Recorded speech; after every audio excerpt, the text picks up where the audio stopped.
Thank you all for being here. Again, my name is David Mathai. My talk is When Things Fall Apart, what we can learn from the largest real-world study of psilocybin use. Oh, I did forget the clicker, by the way. Yeah.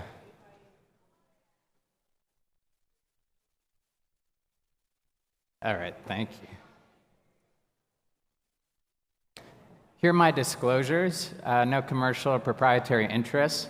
Very grateful to Unlimited Sciences for funding for this project. They're a research nonprofit.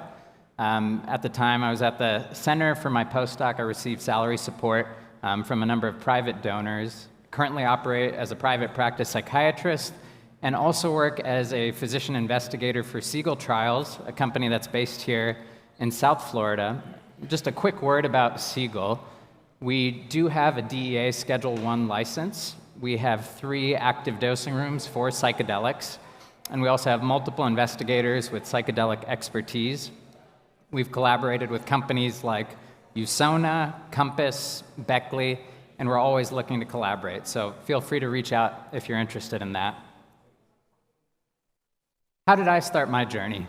So I began as an MD investigator actually studying the properties of cannabis and ketamine, looking at the different clinical properties of these drugs, and soon became interested about 5 years ago in the mystical type effects of ketamine. So I was wondering how to study these in a really rigorous way, but I knew it was a strange ask and I needed mentorship, combining these two things, the sacred and the scientific. Somehow I managed to find the perfect person for the job. This was Roland Griffiths. He was a mentor. What started as an email exchange years ago soon became an interview process, and before I knew it, I was at Hopkins learning from and working under Roland Griffiths. He was a brilliant scientist, a thoughtful supervisor, and will very much be missed. I learned how to sit for psilocybin journeys with teachers like Al Garcia, Mary Casamano, and Bill Richards, and along the way, I got the sense of the spectrum of challenging experiences that were possible for participants, and was especially struck by experiences of shame. I still remember one of my early training sessions. I was actually tuned in virtually as a woman came in for one of our trials. She'd been dosed with psilocybin and had these expectations for a spiritual experience, really wanted to meet her sense of God during this time. And her session started. Typically, it takes a little while for people to settle in, but she never settled in. And I saw her just in agony for 4, 5 hours. Every 30 to 60 minutes, she would ask, "How much longer do I have?" She would say she was feeling horrible about herself, but couldn't say much more than that. When our team would ask her what was going on, she would laugh and say she was fine. She would reiterate that she trusted the team, trusted what we were doing, how lucky she was to be there. Then she'd turn her eyes away, she'd withdraw, and I knew on a deep level what I was seeing was her experience of shame and felt so helpless. As I tried to talk to folks at Hopkins, as I tried to talk to our team about what happened, I realized that we had a great language for things like transcendence, for feelings like love, and even grief, but shame, not so much. And these experiences are really what drew me to do this research. So what is shame? What do I mean when I say shame? The psychotherapist Patricia DeYoung describes shame as the experience of one's felt sense of self disintegrating. I think shame is best understood as a family of painful, self-conscious emotions. These can range from feelings that are toxic, destructive, but also to those that are unavoidable and instructive even. Sometimes shame can tell us about the kind of person that we want to be. It can tell us about what it's like to live in community as social creatures. We also have the sense of shame as primitive, ancient, and cross-cultural, conserved across different people across the world. And our friend Mike could probably speak about this in greater detail. I'm not a neurosurgeon, but we do have some sense of the left anterior insula being a neural substrate for processing feelings of shame and guilt. This is a part of the cerebral cortex that's a key hub in a lot of major functional brain networks. Some people have called it the gatekeeper of executive function. And finally, guilt versus shame. Sometimes guilt is distinguished within the shame family as a unique emotion. John Bradshaw said, "Guilt is about what you've done, but shame is about who you are." You can see how there are different objects of evaluation, and these different objects of evaluation sometimes lead to different outcomes. And then finally, from a research perspective, we can differentiate between acute, context-specific experiences of shame, what we might call state shame, and also more chronic, enduring, a global sense of shame, which we can call trait shame. And so I knew I wanted to study this, but didn't know how. And a unique opportunity presented itself. At the time I was joining the team at Hopkins, this study was already underway, and it's been described as one of the largest real-world prospective studies of psilocybin use, where we looked at users start to finish and collected data on their experiences and outcomes. And so shame was not an initial focus of the study, but I knew this was an important area, and it felt like a perfect fit. It took some convincing. Shame is, after all, a fuzzy, abstract topic for scientists, but with a lot of persistence, I was able to get research approval for adding these measures of shame as a secondary focus to the project. So I'll quickly touch on some of the large-scale findings from the primary analysis, and then we'll shift to some of the secondary data. Just briefly talking about study design, we looked at English-speaking adults who were already planning to take psilocybin in a real-world setting in a single-use experience. So by real-world, I mean not in a clinical research setting. Most of our sample was American, about 70 to 80%. These were experienced users, having used psilocybin about 16 to 17 times on average. Our mean dose was 3.1 grams of dried psilocybin-containing mushroom. A little bit more information, 20 to 30% reported anxiety or mood disorders at baseline, and we're also talking about a sample with very intentional, motivated use. So 70 to 80% had a specific intention around self-exploration or around mental health for their use. And finally, most of our users use psilocybin at home, about 70%. We collected time points all across the study. We had some baseline measures 2 or more weeks before dosing. We had some other measures just before psilocybin, which is the blue vertical bar, a few more measures just after. These were our state measures. We had our first follow-up point at 2 to 4 weeks after dosing, and then a secondary follow-up after 2 to 3 months.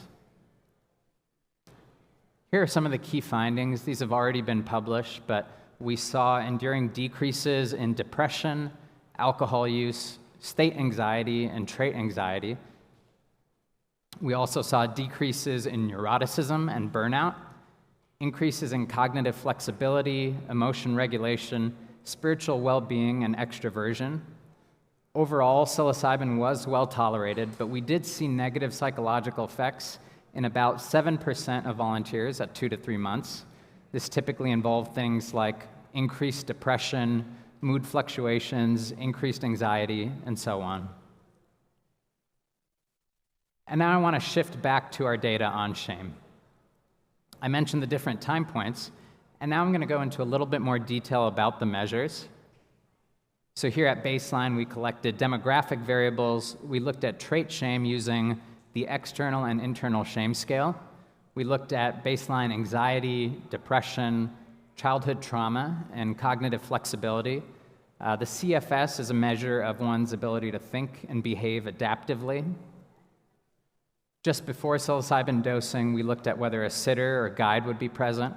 We also used the state of surrender scale to assess one's level of feeling like they could let go. They could surrender into the experience and whatever might happen. Just after psilocybin, we had our state measures, state shame and guilt, as measured using the state shame and guilt scale.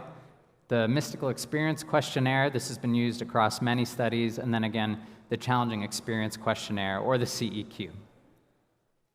At our first follow-up point, we looked at well-being using a Likert item, and once again checked in on trait shame. We wanted to get a sense of what this looked like over time.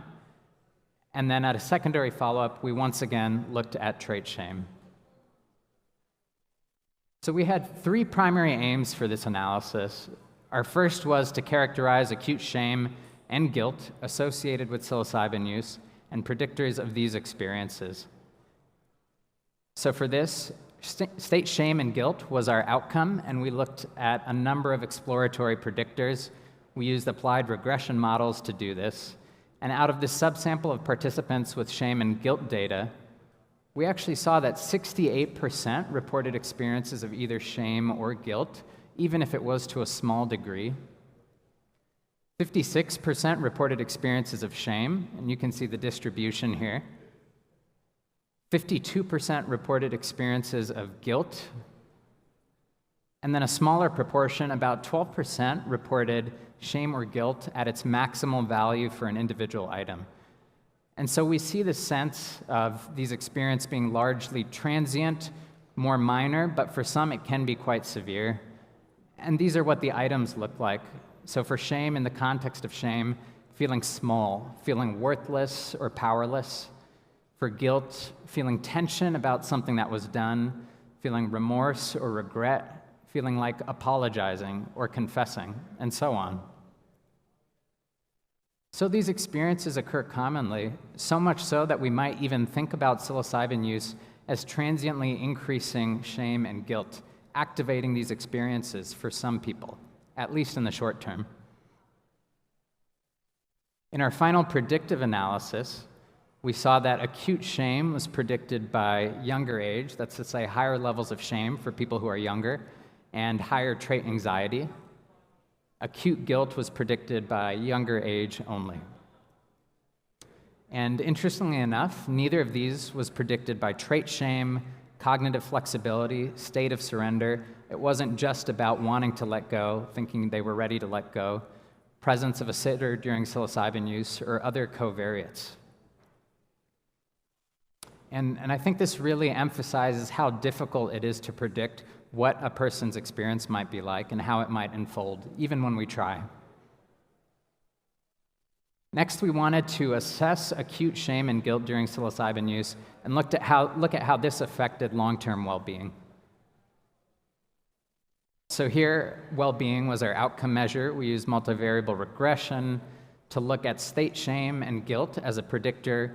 We also included other state predictors like mystical experience and challenging experience to account for confounding here. We had some unique add-on items for state shame and guilt as well. Number 12 asked, how personally difficult or challenging were these feelings on a scale of 1 to 5? We coded this as a difficulty variable. Item number 13 here, did you find that you were able to work through these feelings during the session in a constructive way?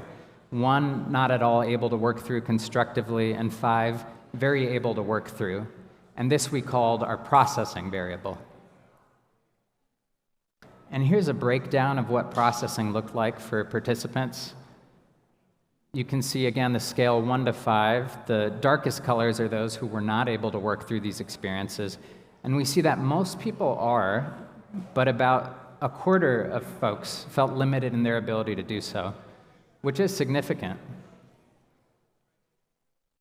When we looked at the results of the analysis, well-being was not predicted by acute shame, acute guilt, the difficulty variable that we talked about, or the challenging experience questionnaire.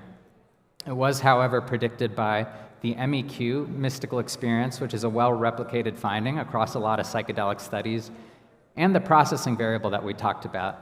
So in other words, maybe it's not surprising, but individuals who felt more able to work through these experiences either during or after the session were more likely to have a positive outcome in terms of well-being. And again, this lends support to this idea of constructively working through as being what's important, more so than the magnitude of these feelings. And this maps on with some of the other scientific literature we know too, for example, on things like emotional breakthrough and spiritual emergency. So there is some convergence here. It's really interesting to look at this data visually too, and to plot it. So here on the y-axis on the left, we have MEQ, the mystical experience. So this is scaled here, 1 to 5. On the right, we have our Likert measure of well-being. On the x-axis, we actually have our different groups divided up by this processing variable. So on the left, these are people who did not feel like they could work through their experiences. On the right, that number 5 are those who very felt able to work through. And the NA group are actually people who didn't have any processing data because they didn't report experiences of shame or guilt to begin with. And you can see for yourself, numerically, we see higher rates of mystical experience and well-being in those that do have experiences of shame or guilt and are able to work through these. So again, this process of working through seems to be so important. And again, I don't think it's surprising. I think we know that a certain degree of contact with psychologically challenging material is important for healing, is important for being able to work through. And this is something that we know to be true of effective psychotherapy at large. And our last aim here was to examine whether psilocybin use actually impacts trait shame over time. So for this, we used repeated measures, ANOVA. So we looked at matched participants, and we checked in on their trait shame at different points in the study, at different time points in the study. And this is plotted here. Basically, what we saw was a very small but significant effect of psilocybin on trait shame, where individuals do have enduring decreases in trait shame that persist even until 2 to 3 months after psilocybin dosing, which is a really incredible finding. I think we're starting to see more of this with literature on psychedelics and shame. We also have some sense of this from literature on personality, that psychedelics can maybe impact features that are thought to be stable, that are thought to not change, but maybe do. A really important caveat here is that while most individuals showed improvements in their trait shame, if we look at the participant level data, which I don't think is often done, if we look at the participant level data, we see that trait shame increases in about 30% of the sample at 2 to 4 weeks. And it's hard to know what to make of this. Some of this could be related to measurement variability, phenomena like regression to the mean, but I think at least some of this is a true finding, and to me maybe reflects this idea of psychedelics being a highly plastic state with the potential for any number of outcomes, not just those that are positive or beneficial. Understanding this variability, to me, is really critical for understanding ways to use psilocybin safely and also thinking about appropriate therapeutic support for psilocybin-based interventions. So I'll pause now. It's been a lot of data. Thanks for coming along with me on that journey. And now let's see if we can integrate all of this together.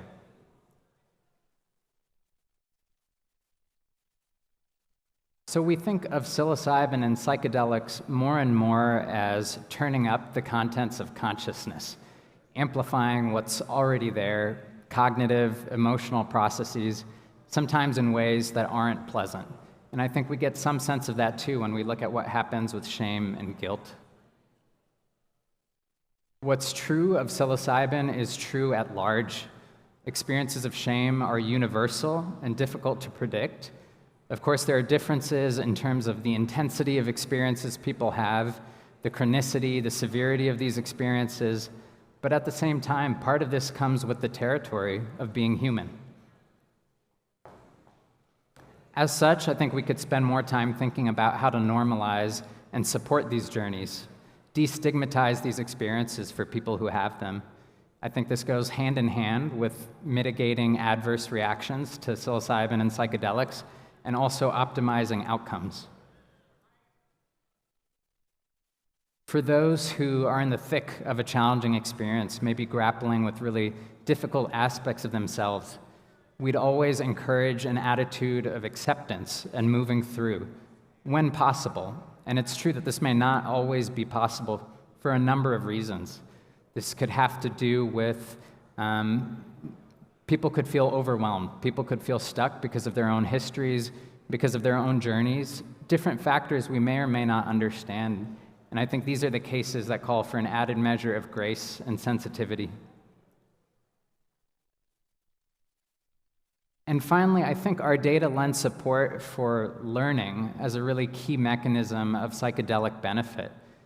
We can maybe think of the activation of shame-related experiences with psilocybin as a unique opportunity for both therapeutic and detrimental forms of reconsolidation. So for some people, this could look like healing, a sense of moving through something that's been really difficult to let go. For other people, these experiences could maybe reinforce this really held sense of being broken, of feeling like a failure. And I think this is a really critical question for us as we move forward as a field. So when we think about psilocybin use on some fundamental level, we're talking about these journeys inward, these journeys into one's sense of self. And these journeys inward are like journeys outward. They involve leaving behind what's known. We know this is the starting point of numerous fables. And that comes with a real sense of uncertainty, maybe even a sense of peril. It may call for the need for a wise and trusted counsel. But these journeys also offer the possibility of revelation, transformation, and returning anew. Thank you to my team, and thank you all for listening.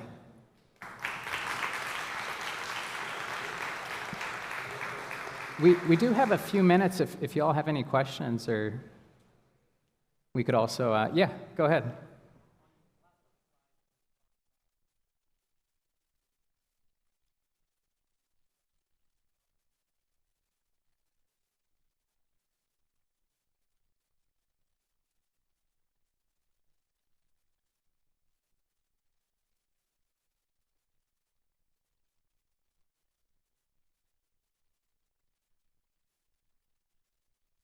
Yeah, thank you. Yeah, so we were really limited in terms of our data. It was a lot of quantitative data. So we have those individual items on the scale. We could have done something like a network analysis to maybe see if there are different groups that cluster together. But I don't think this data does a good job of capturing what people's experiences are, and I think we need to hear people's stories for that. We need more qualitative data. Surely not everyone's experience of shame is the same. I think for some people, these are experiences of too much expectation for what a session's supposed to be like, how they want it to unfold, the woman I was telling you about earlier. For other people, this could be maybe a real sense of confrontation with things that are hard to sit with, maybe things they've done in the past or haven't done in the past. And I think there are so many different ways this could show up, which we only had a limited ability to get with this data. But I do think that's really important. And can guide a lot of therapeutic support, guide what it looks like to sit with these people, to talk with these people and support. So, yeah, thank you. Yeah, question?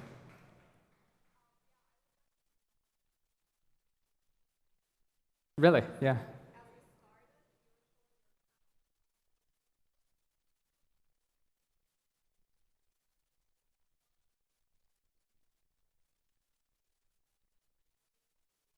Yeah. That's a great question. I don't think we have a way of knowing, but I think that's a wonderful question. I mean, so many people, with or without, say narcissism, just haven't thought about shame, haven't had a language for thinking about that, right? So maybe, exactly.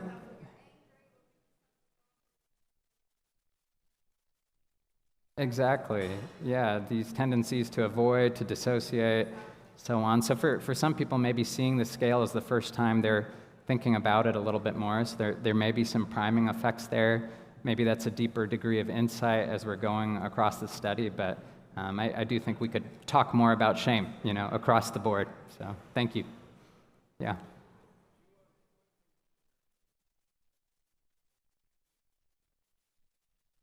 So we do for our, oh sure, yeah, our question here was, do we do anything to prepare people for their mindset for these experiences?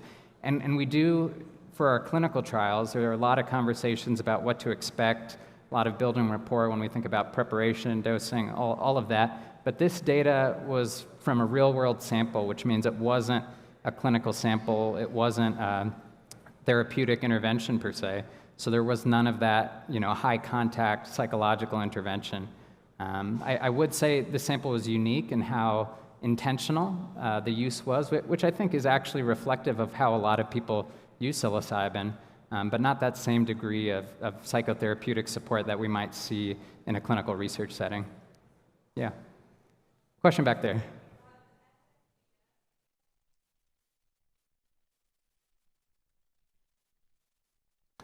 It's an old scale, the state shame and guilt scale. It comes from a researcher, June Tagney, who's done a lot in the field of shame, both as a clinician and as a researcher.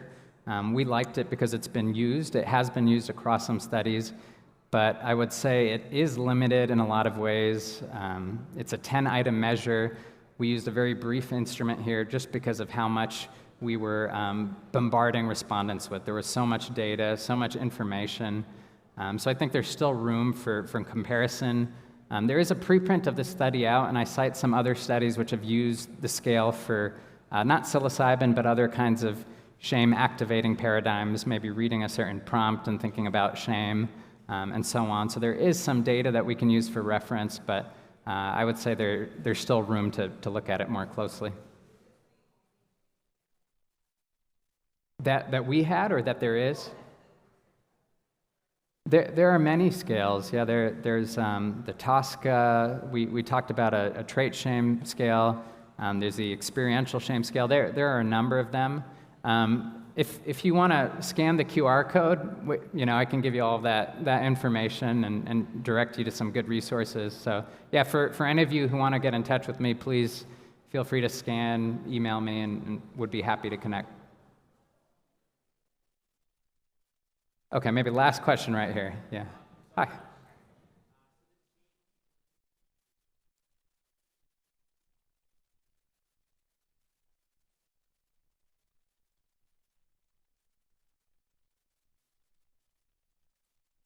Maybe. I think, like you said, if someone has used psilocybin 16 or 17 times already, I think that's maybe less likely. But I do think that is a component of stigma, a part of the huge set and setting and matrix that we think about that goes into any psychedelic experience for a person. So you can imagine there's some research challenges there trying to account for expectations, mindset, and all of this. So we did what we could. Yeah.